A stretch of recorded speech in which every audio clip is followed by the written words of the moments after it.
नमस्कार मित्रों। तो आज अपन पढ़ेंगे अपने कक्षा 11वीं की हिंदी अनिवार्य की पुस्तक आरोह, जिसमें अपन पढ़ रहे थे कबीरदास। और कबीरदास में अपन ने एक पद्यांश पढ़ लिया था, तो दूसरा पद्यांश आज शुरू कर रहे हैं। तो आप देखिए, कबीरदास जी कह रहे हैं कि संतों देखत जग बोराना, सांच कहे तो मारन धावे झूठे जग पतियाना। नेमी देखा धर्मी देखा प्रात करे असनाना, आत्म मारी पाखै न पूजे उनमें कछु न ज्ञाना। बहुत देखा पीर ओलिया पढ़े किताब कुराना, के मुरीद तदबीर बतावे उनमें उहे जो ज्ञाना। आसन मारी डिब धर बैठे मन में बहुत गुमाना। तो कबीरदास जी कह रहे हैं कि संतों देखत जग बोराना, संतों देखो ये जग है वो क्या है, बोरा गया, पागल हो गया है। कैसे पागल हो गया है वो आगे कबीरदास जी कह रहे हैं कि सांच कहे तो मारन धावे, अगर सत्यता बताई जाती, सच्चाई कही जाए तो वो मारन धावे, अर्थात वो पीछे भागते, अपने पीछे पड़ते। अपन सच बताएंगे ना तो लोग पीछे पड़ेंगे। और झूठ जगपति आना, अगर झूठा कहेंगे, झूठे झूठे अपन कुछ कहेंगे या फिर झूठा दिखावा करेंगे तो पतियाना, झूठ जग पतियाना, तो पतियाना यानी विश्वास करना। आजकल क्या है कि लोग सच का तो नहीं, झूठ का अधिक विश्वास करने लग गए हैं। अब बाजार में चारों और क्या झूठ ही झूठ छा गया है। तो कबीरदास जी के कहने का तात्पर्य है कि अगर सत्य कहा जाए ना तो लोग पीछे पड़ते हैं, मारने दौड़ते हैं। लेकिन जब झूठा कोई व्यक्ति झूठ बोलता है तो झूठा व्यक्ति हमेशा मीठा होता है और सच हमेशा कड़वा होता है। तो झूठ अगर कहा जाता है तो वो विश्वास करने लगते। पतियाना यानी विश्वास करना।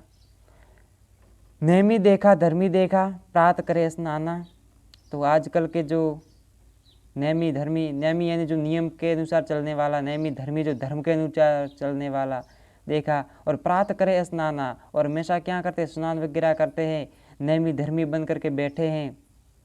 आत्म मारी पखाई न पूजे, क्या करते हैं, आत्म मारी पखाई न पूजे, आत्मा को तो मार देते, वो अपने आत्मा के अंदर भगवान है उसको तो नहीं जानते, नहीं वो पहचान ही नहीं पाते। और पखा नहीं पूजे यानी पत्थरों को पूजते। अब पत्थरों की पूजा करते, लेकिन जो आत्मा के अंदर भगवान है उसको वो नहीं मानते, नहीं पहचान नहीं पाते हैं। और उनमें कछु नहीं ज्ञाना। और कबीरदास जी कह रहे हैं कि जो पत्थर की मूर्तियां को पूजते और अपने अंदर जो भगवान विराजमान है, अपने हृदय में निवास कर रहे भगवान को नहीं जानता है, तो उनमें कछु नहीं ज्ञान है, उसमें कुछ ज्ञान नहीं है।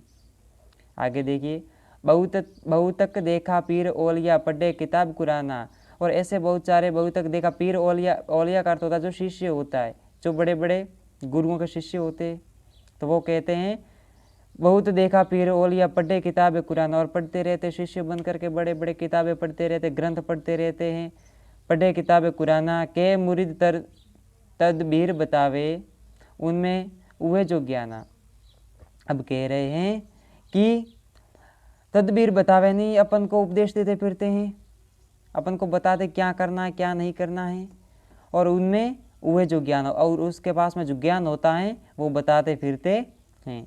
आसन मारी डिम्ब धरी बैठे मन में बहुत गुमाना, और आसन लगा करके बैठ जाते हैं, बड़े बड़े साधु बन करके, चेले बन करके बैठ जाते आसन लगा करके, और डिम्ब धरी बैठे, और अपने में घमंड, डिम्ब धरी बैठे, आसन लगा करके बैठ जाते और घमंड करते, गर्व करते हैं। और मन में बहुत गुमाना, मन में बहुत गर्व करते हैं, उनको घमंड होता है कि मैं ही सबसे बड़ा भक्त हूँ, मैं ही सबसे बड़ा धर्म को मानने वाला हूँ, धर्मी हूँ।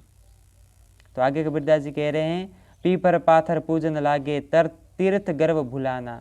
पीपर यानी पीपर पाथर पूजन लागे, जो क्या करते हैं, तीर्थ गर्व भुलाना, पाथर पूजे यानी जो पीपल वगैरह की भी पूजा करते हैं, और पाथर पूजे यानी पत्थरों की पूजा करने लग जाते, और तीर्थ गर्व भुलाना, और क्या करते, तीर्थ भी करते हैं, और अपना जो क्या करते, गर्व भुलाना यानी वो अपने अंदर का जो भगवान है उसको भूल जाते हैं, और बाहर तीर्थ वगैरह करने घूमते रहते, पीपलों की पूजा करते हैं, पाथर यानी पत्थरों की पूजा करने लगते हैं। आगे कबीरदास जी कह रहे हैं, टोपी पहिरे माला पहिरे छाप तिलक अनुमाना, माथा में टोपी धरते हैं और माला पहिरे, और गले में माला डाल देते, रुद्राक्ष वगैरह जो भी माला पहनते हैं वो डाल देते हैं, और छाप तिलक अनुमाना, क्या करते हैं, तिलक लगाते।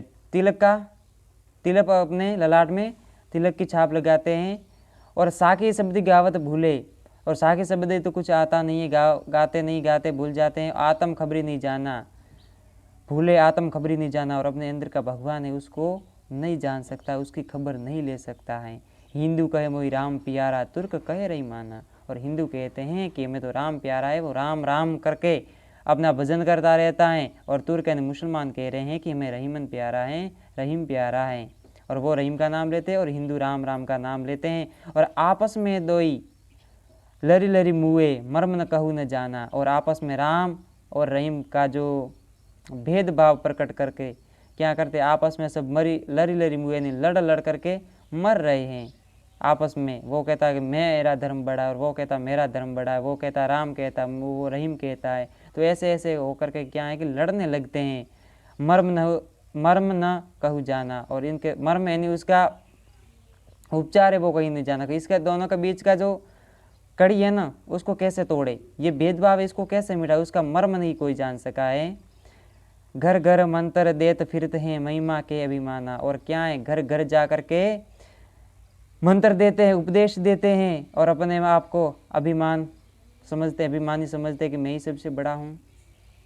आगे देखिए, गुरु के सहित सिक्खे सब बूढ़े, गुरु और सहित यानी साथ में, सिक्खे यानी शिष्य, सब बूढ़े, और शिष्य गुरु सब बूढ़े, बड़े बूढ़े सब अतकाल पछियाना। फिर अंत के समय में जब पता चलता है ना कि हम क्या करने आए थे और क्या करके चले। वो कहा अपने यहाँ भजनों में भी आता है कि क्या कारण आयो बंदा, कहीं लेके जाएगा। तो किस लिए आए थे, अपने क्या लेकर के जा रहे हैं वापस। तो वो कह रहे हैं, और जब अंत समय आता है तब उनको पता चलता है कि हम क्या कारण आए थे, क्या करने आए थे और क्या करके जा रहे हैं। और अंत में वो उनको पता चलता है कि हम इस ज़िंदगी में कुछ नहीं कर पाए हैं। तो वो अंत में पछताते, अंतकाल पछताना।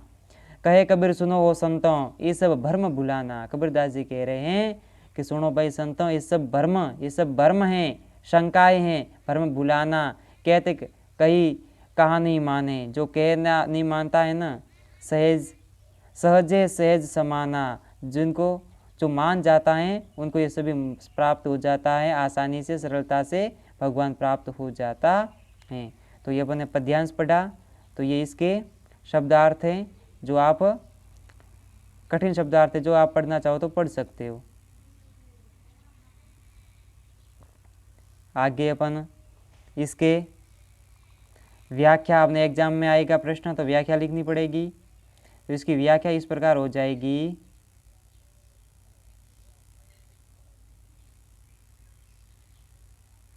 तो उसमें लिखना होगा ये प्रसंग, सप्रसंग आएगी तो पहले प्रसंग लिखना पड़ेगा।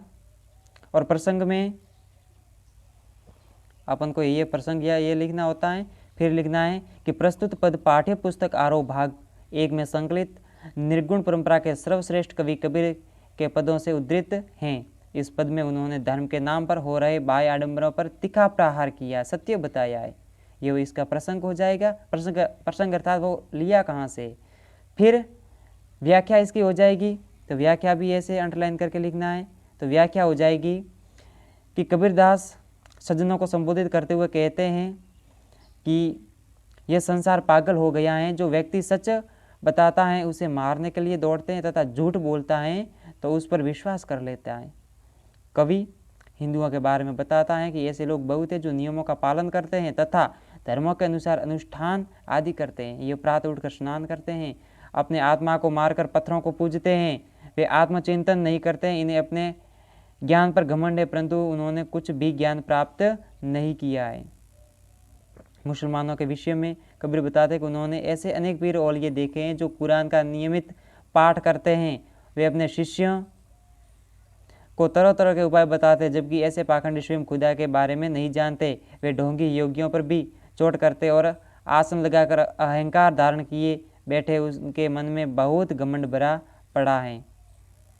फिर कबीरदास जी कहते हैं कि लोग पीपल पत्थर को पूजने लगे। वे तीर्थ यात्रा करके गर्व का अनुभव करते हैं, वे ईश्वर को भूल जाते हैं। कुछ लोग टोपी पहनते हैं, माला धारण करते हैं, माथे पर तिलक लगाते हैं तथा शरीर पर छापे बनाते हुए साखी शब्द को गाना भूल गए तथा अपनी आत्मा के रहस्य को नहीं जानते। इन लोगों को सांसारिक जीवन पर घमंड है हिंदू कहते हैं कि उन्हें राम प्यारा है तो तुर्क रहीम को अपना बताते हैं। दोनों समूह में ईश्वर की श्रेष्ठता के चक्कर में लड़कर मर जाते हैं, परंतु किसी ने ईश्वर की सत्ता के रहस्य को नहीं जाना है। समाज में पाखंडी गुरु घर घर जाकर लोगों को मंत्र देते फिरते हैं, उन्हें सांसारिक माया का बहुत अभिमान है। ऐसे गुरु व शिष्य सब अज्ञान में डूबे हुए हैं, इन सब को अंतकाल में पछताना पड़ेगा। कबीरदास कहते हैं, से संतों वे सब माया को सब कुछ मानते हैं तथा ईश्वर भक्ति को भूल बैठे हैं। इन्हें कितना ही समझाओ ये नहीं मानते हैं। सच यही है कि ईश्वर जो सहज साधना से मिल जाता है। और ये इसकी व्याख्या हो गई। फिर इसका अपन को प्रसंग लिख दिया, व्याख्या लिख दी। अब इसमें से विशेष लिखना, विशेष में क्या आएगा, व्याकरण से संबंधित आएगा। तो विशेष में आएगा, कवि ने धार्मिक आडंबरों पर करारी चोट की है, धार्मिक आडंबरों को करारी चोट की, उसको सीधा प्रहार किया है। दूसरा आएगा कि उन्होंने पाखंडी धर्मगुरुओं को लताड़ लगाई है, धर्मगुरुओं को की सत्यता बताइए। और इसकी भाषा तो सदुकड़ी है ही, अनुप्रास अलंकार के छठा दर्शनीय है, चित्रात्मकता है। चित्रात्मकता नहीं, इसको अपन पढ़ते हैं ना तो दिमाग में अपने चित्र बनता है। कबीर का अखड़पन स्पष्ट है। पद में गहरता व संगीतात्मकता है। अर्थग्रहण संबंधी प्रश्न तो ऐसे हो जाएगा। तो ये वीडियो आपको अच्छा लगा हो तो लाइक करना, शेयर करना। अगर कोई डाउट रह गया हो तो कमेंट बॉक्स में ज़रूर बताना।